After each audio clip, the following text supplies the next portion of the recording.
بسم الله الرحمن الرحيم الحمد لله رب العالمين اللهم صل وسلم وبارك على محمد وعلى آل محمد اللهم انفعنا بما علمتنا وعلمنا ما ينفعنا وزدنا علما وبارك لنا في علمنا وارزقنا الإخلاص في القول والعمل كاملا ونسألك اللهم علما نافعا لا ينسى وتوفيقا دائما amin ya rabbal alamin.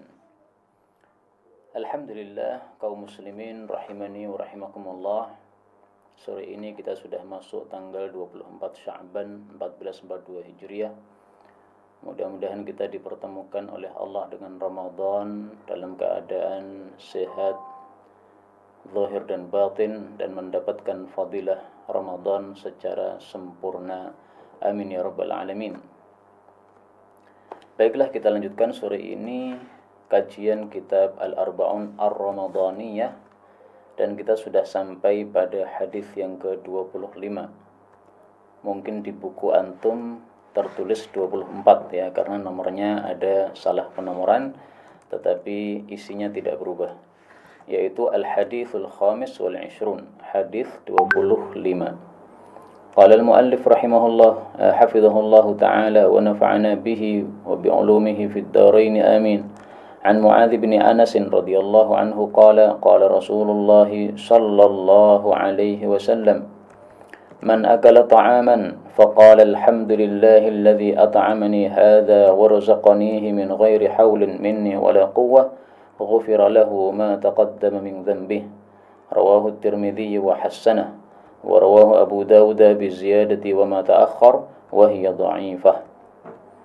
Rasul sallallahu alaihi wasallam bersabda, barang siapa yang makan suatu makanan lalu mengucapkan, yaitu setelah makan, Alhamdulillah, segala puji hanya bagi Allah, alladzi at'amani hadza, yang telah memberi makan kepada saya makanan ini, wa razaqanihi, dan telah memberikan rizki kepada saya makanan tersebut, min ghairi haulin, tanpa daya, minni, dari saya, wala quwwah, juga tanpa kekuatan dari saya.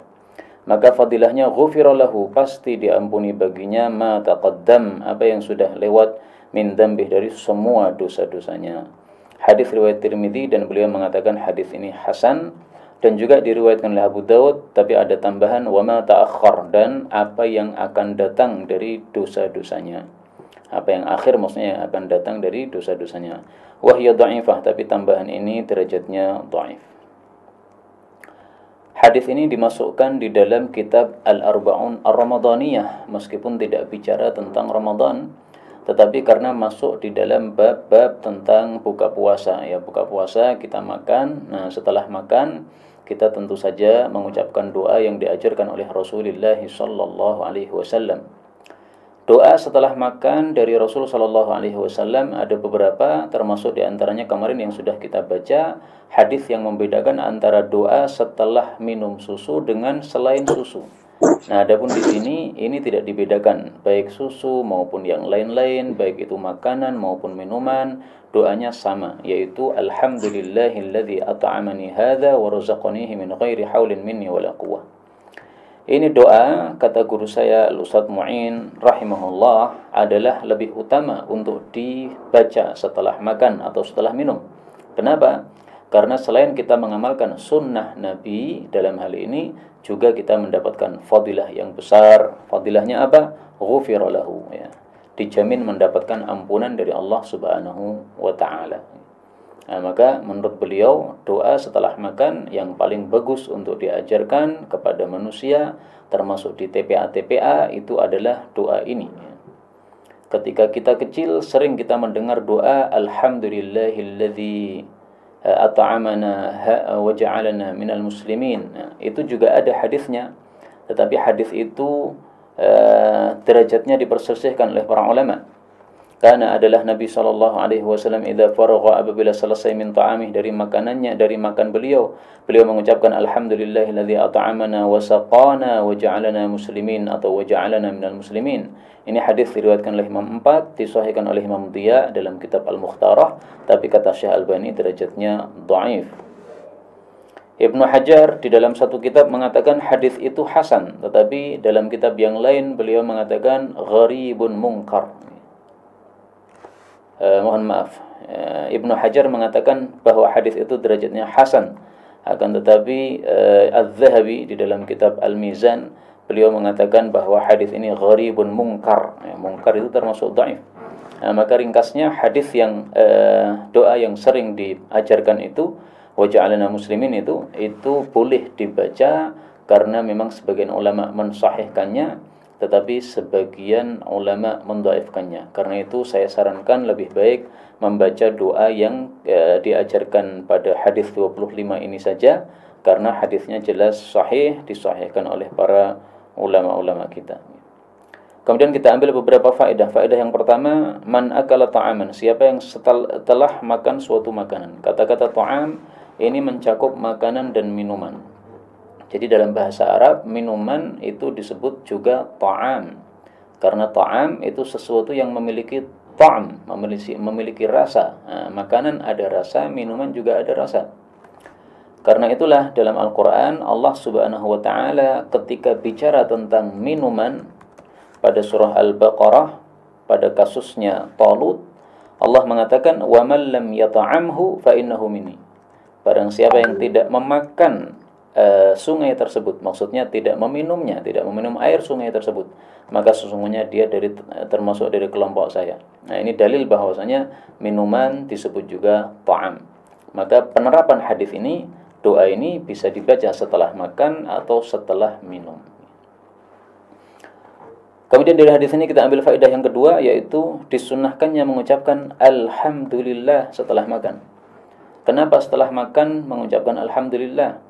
Karena alhamdulillah itu seolah-olah kita berdoa kepada Allah Subhanahu wa Ta'ala supaya nikmat makan yang sudah diberikan oleh Allah tidak berhenti sampai di situ saja, tetapi akan diberikan lagi nanti pada saat kita membutuhkan makanan tersebut. Sebagaimana sabda Nabi sallallahu alaihi wasallam, beliau mengatakan, wa afdalud du'a alhamdulillah. Doa yang paling utama adalah mengucapkan alhamdulillah. Hadis riwayat Tirmidzi dan yang lain-lain derajatnya hasan. Alhamdulillah ini sebenarnya bukan doa, tetapi dia adalah wirid atau zikir. Kenapa disebut doa?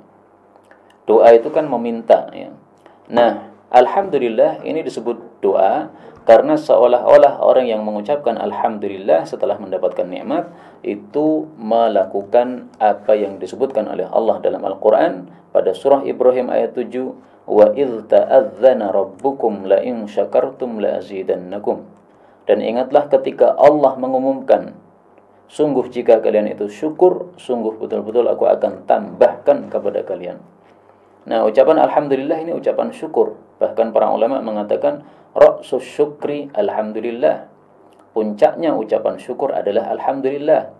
Nah, sehingga ketika setelah makan kita mengucapkan alhamdulillah, seolah-olah kita mengatakan kepada Allah, tambahlah nikmatmu pada kami, ya Allah. Kemudian faedah berikutnya dalam hadis ini disebutkan ghufira lahu ma taqaddama min dambihi. Diampuni dosa-dosanya yang sudah lewat. Adapun dosa-dosanya yang akan datang tidak ada jaminan untuk diampuni. Hadis yang mengatakan bahwasanya dosa yang akan datang juga diampuni oleh Allah, tidak ada satupun yang sahih, baik dalam hadis ini maupun hadis yang lain. Kenapa? Karena memang diampuninya dosa-dosa yang akan datang itu adalah khususiyah bagi Rasulullah sallallahu alaihi wasallam. Sehingga kalau ada hadis yang mengatakan doa-doa yang terakhir yang akan datang juga diampuni, ini menyelisih apa yang sudah disepakati para ulama bahwa itu merupakan khususiyah Rasulullah sallallahu alaihi wasallam. Dalil bahwa hal itu khususiyah bagi Nabi adalah kalam Allah di dalam surah Al-Fatah. Inna fatahna laka fatham mubina liyaghfira laka Allahu ma taqaddama min dhanbika wa ma ta'akhkhar. Supaya Allah mengampuni engkau apa yang sudah lewat dari dosamu maupun apa yang akhir atau apa yang akan datang.